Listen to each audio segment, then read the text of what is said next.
55 to evaluate where the students are against curriculum objectives, achievement levels, whatever.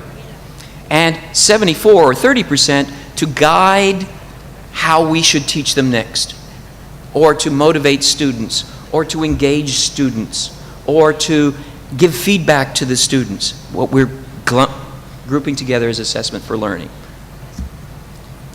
And here is the actual SEC taxonomy categories, and you can see that they go from 100 to 1400 in terms of curriculum content, but we think that 100 to 800, 800 is harder than 700, harder than 600, but we don't think 900 is harder than these. These ones here are probably in similar difficulty ranges here. Nevertheless, you can see that the majority is in the area, the minority is in the harder stuff. You can see out of all of the 460, a small proportion in comprehension, critical reading, author's craft, and a small proportion in generate, create, demonstrate, analyze, investigate, evaluate. So the majority of the stuff is at the easy end of the curriculum and the easy end of the cognitive demand. We're not sure that's a problem. We also then said, well, let's look at the relationship of their personal weighted beliefs. So what we did is, for each teacher, we took all of their beliefs, how many they had at each level, and created a weighted score for curriculum content and cognitive demand for their tasks. And that's what's here. Here's their curriculum score and their cognitive score. But look at the standard deviations. There's some teachers who are incredibly variable. Teacher number 4 has a standard deviation of 200 compared to all the stuff that she examined. So that score is not a very good estimate of the typical. Some is really easy, some is very hard. At the same time, there are some teachers with very low standard deviations. They gave tasks that were very similar in terms of content demand or cognitive demand. On the right-hand side are their scores for their beliefs about the 4 different major purposes of assessment. And at the bottom are the correlations, and none of them are statistically significant. So I don't even want to try to estimate what it might mean, because I can't argue they're no different from 0. So in other words, how you implement the curriculum doesn't seem to have anything to do with how you understand assessment. I'm sure there are people out there going, duh, who's surprised? So, in summary, the assessment tasks exhibited relatively low levels of cognitive demand, and the curriculum content was dominated by tasks requiring comprehension or basic text production with little critical reading and consideration of audience and purpose in writing. Now, this may be a function that a lot of the stuff came from primary school grades, where teachers think this is what they're up to, this is what I have to deliver. It's foundational. But it does make us a little bit worried of where is this higher order thinking curriculum supposed to be happening if their assessment tasks don't require very much of it. So we would want to start exploring the rest of the assessment tasks they didn't give us to see, are we getting what we're testing? And are we testing what we really value of the higher order curriculum? A lot of reading and writing tasks as opposed to speaking and viewing. This may not reflect what happens in the classrooms. It may simply be that we asked for stuff that they could give to us, and you can't really give a speaking performance assessment very easily, and so it might be just a function of the kind of data we collected.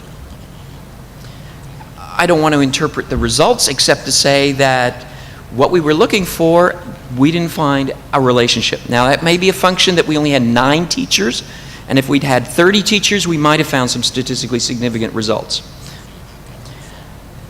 But we think that factors other than their personal beliefs about the nature of assessment probably influence how they go about implementing curriculum choices in assessment tasks. It seems probable that the official English curriculum and the school-level implementation of that curriculum or their school-level assessment priorities determines very much what school teachers do. And certainly we want to look into in future, we want to look at the curriculum enactment with, in light of beliefs that teachers have about curriculum rather than just assessment. Kind of like Kim's looked at, when she looked at how teachers viewed assessment and learning, you begin to see interesting relationships. So if we want to understand how you assess curriculum, we should look at curriculum beliefs. There's also some real issues for us in using the SEC taxonomy. And so for those of you who are thinking about doing similar sorts of research, should you use this American taxonomy? Well, there's some problems. In several instances, we found identical wording between categories that are quite distinct, and that creates problems. For example, word meaning or vocabulary is in 300 and 600, but 600 is supposed to be harder than 300, so which is it? And certainly in Asia, where English is a second language curriculum, considerable changes would need to be made if you were going to classify curriculum artifacts. And you certainly need some sort of strategy for resolving this ambiguity in the taxonomy. Another thing, clearly, we found problems that the way New Zealand implements the English curriculum is quite different to an American version of English language arts / reading.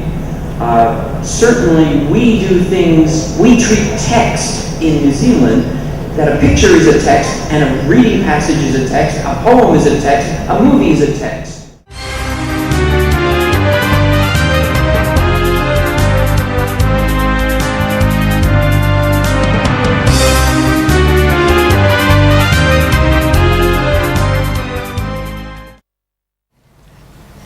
First, let's take a quick overview of today's presentation. I would like to go through the intent and the background of school-based science practical assessment. In our country, we like to call it SPA. I prefer to call it SPA because it's not so relaxing as its namesake suggests. Right. Then I'll move on to discuss some of our first experiences at A-level. A-level refers to the course taken by 17 to 18-year-olds in our country. Then we'll discuss some of the hard-earned lessons that were applied to the O-levels. That applies to 15 and to 16-year-olds. What we found is there are progressive changes from the close monitoring and which accumulated in the new A-level SPA. To end off, we will talk about some of the benefits of SPA. Right, these are the intended objectives of SPA. Well, as you can see, the quest for scientific inquiry skills is not unique to our country. It's just phrased in so many different ways. All right, we started off with the practical exams. It has always been an essential component in our country's assessment. But due to logistic and time constraints, well, it has its limitations. So, for example, practical exam has often been criticized for its overemphasis on the written product and not giving enough emphasis on investigative skills and thinking. In particular, students have little incentive to do investigative tasks. It is not accessed. So we recognize that, and in 1992, we incorporated planning tasks into the A-level physics practical exam, where the students not only have to plan, but must also carry out their plan. So subsequently, this was also done for the chemistry and biology assessment at A-level. Another concern with the A-level practical exam was the limited use of sophisticated equipment. We talk a lot about data loggers, cathode ray oscilloscopes, but these are, for logistics reasons, these are often not used. And as assessment is a key motivator for teaching, there's real concerns that such things are not being used at all in the classroom. In 1998, MOE has commissioned a review committee, and the recommendations were to broaden learning so that's to equip students with the skills and competencies for the 21st century. Again, you find that this is, I would say, international. Right, and what was the highlight was the inclusion of investigative tasks at A-level physics was highlighted. Right, so finally, in 1939, 1 year later, our ministry decided to replace practical exam with SPA. So the initial training was conducted by consultants from the Cambridge International Exams. And the dry run was conducted in the JCs, which are the A-level centers, to familiarize teachers with the processes, as well as to surface implementation issues. So finally, in 2004, SPA was launched at A-level. And immediately, we faced quite a lot of challenges. But just a bit of background. Practical skills were divided into 4 categories: planning, manipulation, analyzing, and evaluation. First, let me clarify what is manipulation. Some people are very averse to that. It just refers to experimental techniques, and the teachers assess a student's ability as they perform the assessment. So in order to have sufficient validity and reliability, and to ensure a certain scope of skills, each skill has to be assessed twice, and they must be from different topics within each skill. The centers can select a pool of tasks provided by the examining authority, which is SEAB, but then they are also encouraged to design their own tasks.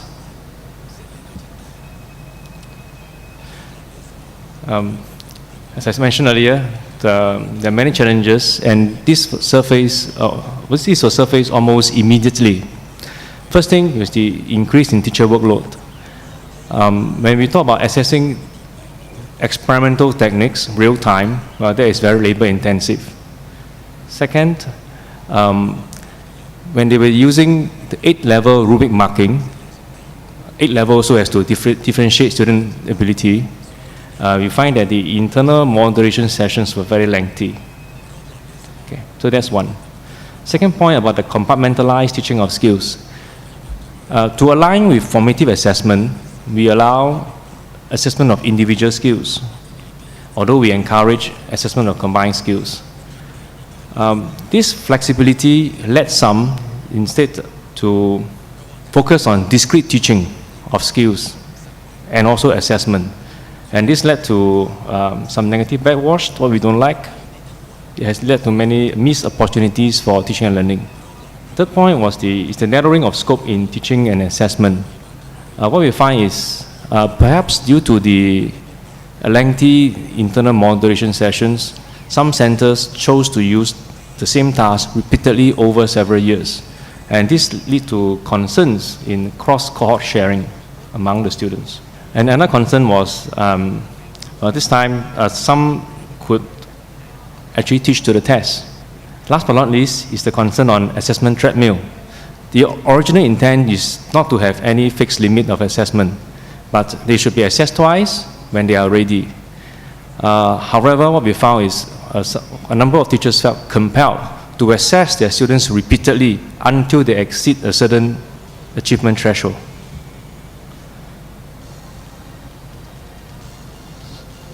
Our measures to address the concerns focus on 2 areas. The first is on manageability. So first thing, to address the concerns on curriculum time, the number of assessment criteria were reduced slightly. Notably, the use of t-tests in biology was removed. The second way was to provide schools with more funds to employ lab technicians to assist teachers in their preparations. Right. The second concern is the well-known conflict between in the dual role of teacher-assessor. So in this case, the final decision was to cap the number of assessments, once for planning skill and twice each for the other 3 skills. These lessons were quickly applied to the O-level SPA, even though it was about to be launched, so there was a major change. And again, we focused our attention on 2 concerns. First, on manageability. Now, at O-level, planning skill was divided into 3 components. There was the planning, then they have to do it, And after doing it, they modify the plan. So you go through the whole process. But then to overcome logistic concerns, the planning skill was eventually assessed in a written task. The doing part and the modification part was put into portfolio requirements. So they must satisfy that, but it's not assessed formally. This doesn't count in terms of marks. Yeah. Another thing that we do is to simplify the mark scheme. Let me just show you. Instead of 8 level now, we go to a 3-level mastery model. So from here, it's quite apparent that level 1 performance covers a very wide spectrum. So the name mastery model. Right? Passing a driving test doesn't mean you're a good driver. And the third thing is provision of additional manpower. Because in secondary schools, there's a larger class size. So the ministry has made provisions for up to 2 science teachers during the practical lessons. Next thing is to address the teacher-assessor conflict. So this time, we introduced a portfolio of a range of competencies so as to ensure that there's a wide range of coverage of skills. This will include the use of data loggers. Okay. Second, we introduced a rule on the use of combined skills. Only assessment of combined skills is allowed, no more single skills. So this is to address the part about compartmentalized teaching of skills. And finally, the CAP was introduced again. There was a lesson learned.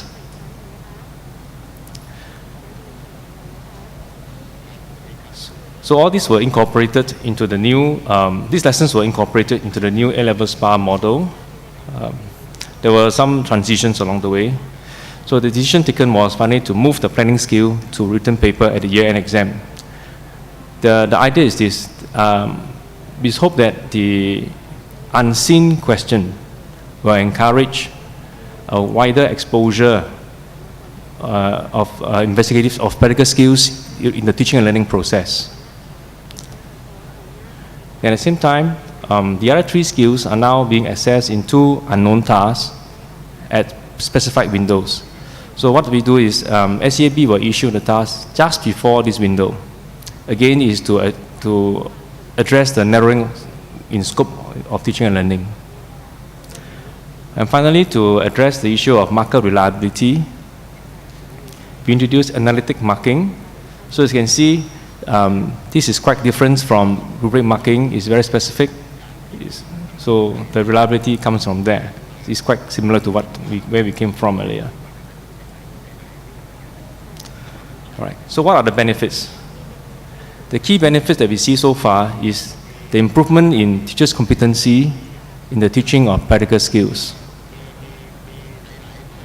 And this is especially helpful for the professional development of new teachers, because they get the mark scheme straight away and they know what is expected from them and from the students. Right. So just a quick summary of our journey. We started off from a very centralized assessment, practical exam, and then we moved to the far right with minimal controls. But then we find that we have to gradually shift to a more controlled environment. Yeah.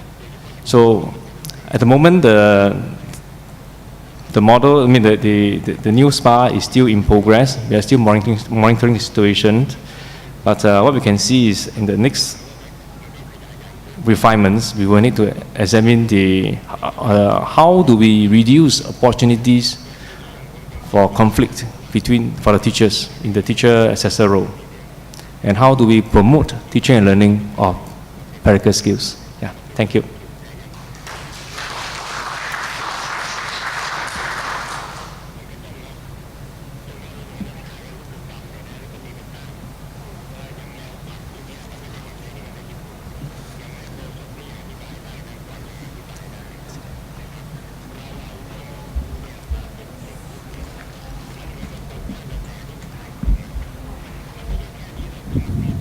Thank you for a very wonderful presentation. Now we would like to take the questions from the audience. My question is for Professor Brown.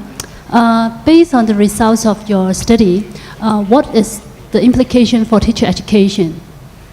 Does it need, I wonder if, do teachers need to foster the skills of, the assessment literacy, the concept of assessment? Yes and no. Yes, teachers need to learn more of everything. We want teachers to be more expert at everything. But we must never forget, teachers work within systems that have pressures and consequences over which teachers might not have very much control. I've been surprised in Hong Kong how little control beginning teachers have over what they do in their own classrooms compared to my experience as a beginning teacher in New Zealand. So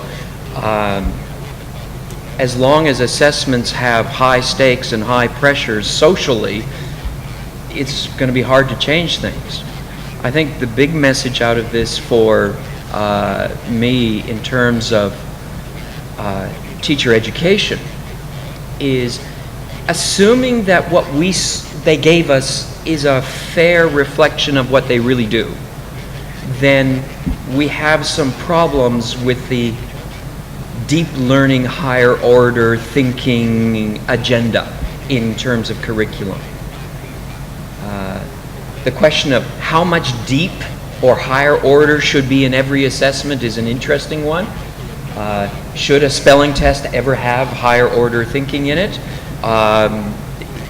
My instincts say probably not. But if on the whole across your curriculum you only teach basic surface level stuff and you only assess that, then that's a problem for both the curriculum and assessment and for learning and for teaching. But of course, is the issue the assessment of the deeper stuff cannot be reduced to the stuff I can easily show you? I don't have an easy answer for this because that's a hard question.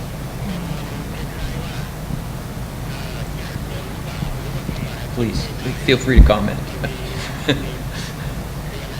But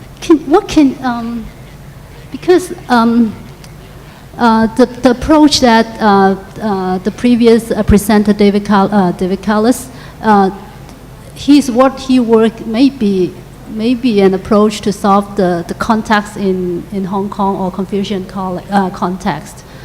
But from my point of view, I don't know whether the situation, the data that you show in your study is what teachers. Do you have any findings about? Is it teachers think that they would like to do it like that, or is that because of the system? I wish Lois was here. Lois did all the interviews and all the field visits and all the site inspections. I think that teachers in New Zealand are generally committed to deep learning, higher order skills. The curriculum certainly encourages that. But perhaps there's a gap between what is espoused and what is put into practice. And maybe what's put into practice is a lot less than we want. At the same time, I'm not willing to say that what we saw, what we obtained, is a true and accurate reflection of normal practice in New Zealand.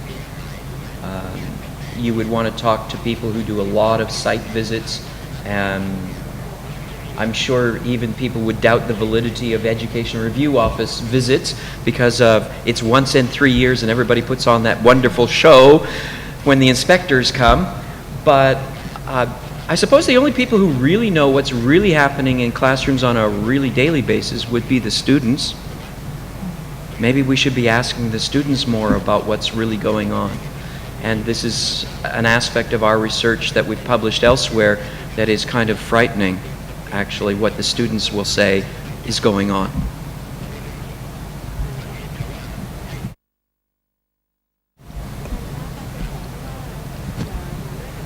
Yes, please. Thanks. My question, two short questions, actually directed to Professor Brown. The first question relates to sampling. in your view, do you think that was representative enough? Absolutely not. Okay, so thanks. Now the second question relates to the school site visits. Yes. Would you care to comment on how long this took and what sort of the number of people that visited the school, etc., etc.? Thanks. Okay. These were teachers who had agreed. We surveyed 161 teachers, and about 100 teachers said, yes, we'd be willing to be involved in follow-up activities. 26 of that 100 participated in interviews. 4 of those 26 agreed to let Lois come and watch their classroom for a week, videotaped interactions with the kids as well as interviews with the teachers. In addition, 9 of the 100 said, when we asked all 100, would you send us some samples, about 15 of them altogether sent us either math or reading, and 9 of them were English, sorry. So it's a very small sample, it's very uncontrolled, it's naturally occurring data on a very exploratory basis, and I would want to have local experts tell me how representative that is of practice. But my sense is they're real genuine New Zealand practices.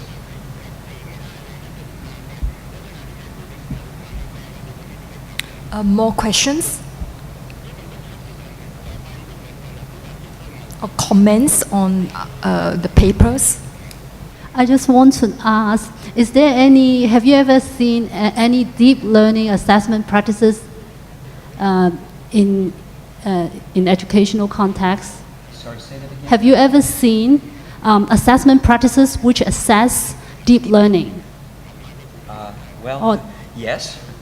And I'm sure every teacher amongst us knows of activities that draw out those analytic, evaluative, inferential, integrative synthesis activities. We know of these. Many assessment systems, including the ASTEL system in New Zealand, attempt to classify tasks that require higher order thinking skills. We've used the SOLO taxonomy to do that. Most assessment systems and examinations will attempt to get at higher order things. I say the word attempt deliberately. We try to get at them. That doesn't mean we succeed.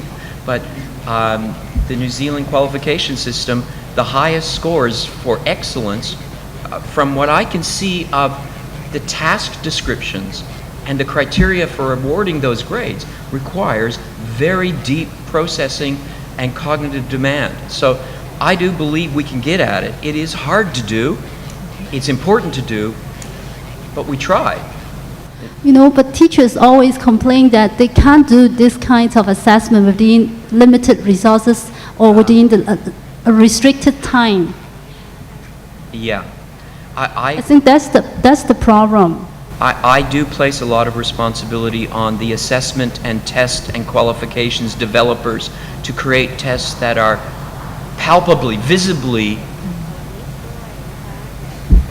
assessing deep, important stuff. I think what you're trying to do with the practical assessment says practical skills, which are an applied integration of a whole bunch of knowledge to do something, is a legitimate attempt to do that. But maybe it's not sold enough as this is deep cognitive processing, and maybe you need to make people aware. That's a model of deep cognitive processing. So, unfortunately, too often, formal assessment systems reduce to the